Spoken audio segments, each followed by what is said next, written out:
So the Liberals just announced they want to double the CBC funding. Yep, that's right. You heard it. Double the funding for CBC. Something that most people in Canada probably don't even watch. The Liberal government has decided that this is an issue of national security and must be protected at all costs. Is this a joke? But it's dead serious. The Minister of Heritage said that CBC is one of Canada's most important things to protect. It must protect it from the tech oligarchs. It must protect it from Google, from Twitter, from Instagram, from all of the American influence. This is the only thing protecting Canada. And apparently the only way to protect Canada is by pouring billions of dollars into the CBC. Like if we don't open our wallets some way, somehow, we're going to lose our nation. And the minister herself called this a matter of national security. So there won't be any ads on the CBC because now it's going to be funded, so there's no ads because this is important. Most people should be upset about this because most likely this means that our taxes are going up in Canada. We're going to end up spending billions of dollars on broadcasts and programs that nobody actually watches. But here's where it gets really interesting. Pierre Poilievre says that he wants to defund the CBC, ultimately get rid of it 100% from the budget of the Canadian government. And the Liberals are saying that if you love Canada, you have to love the CBC because we're going to take your money and keep pushing it out. Remember, we're talking about doubling the budget. Now we're talking about billions of dollars because the CBC is already at $1 billion.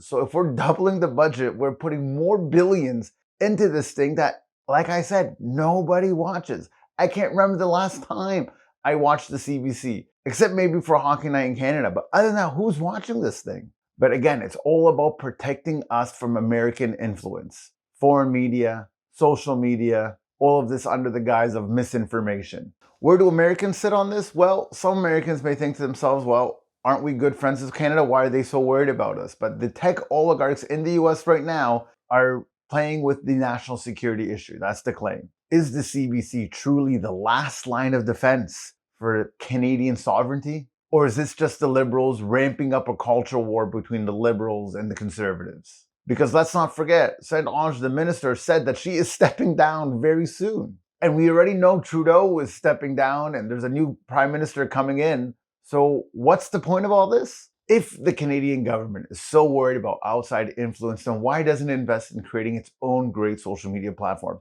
It's not that the Americans are directly influencing us. Twitter isn't a direct influence, TikTok isn't a direct influence, but these are platforms that people are using. See, nobody is watching TV as TV anymore. I can't imagine who would be influenced by having the CBC. It's one of the boldest moves the government's made in a while. It's got Canadians and Americans picking sides on this issue. Tech oligarchs, the boogeyman, all these things are playing a part in this decision to go guns blazing and double the funding. Something of this magnitude doesn't happen without consequences. If you thought the conversation about the CBC was heated before on the idea of defunding it, imagine putting extra money into it. It's the complete opposite. It is only ramping up. One thing is for sure, this is clearly marking a point in Canada's independent thinking. Whether you see this as a strong positioning or overreaching of the Canadian government, things will not be the same. And if you're in the US, you might be thinking, why is Canada so concerned? But the truth is, of course, with Donald Trump propagating the idea of Canada becoming the 51st state, more and more Canadians may be swayed to believe that this is a good move. After all, you'll probably have less taxes, have a better army, have access to the United States, no more monarchy, increased competition, increased corporations, increase of wealth, and less government. Because when the government says double your money to defend us from the outsiders, that basically means Canada needs to brainwash its own citizens.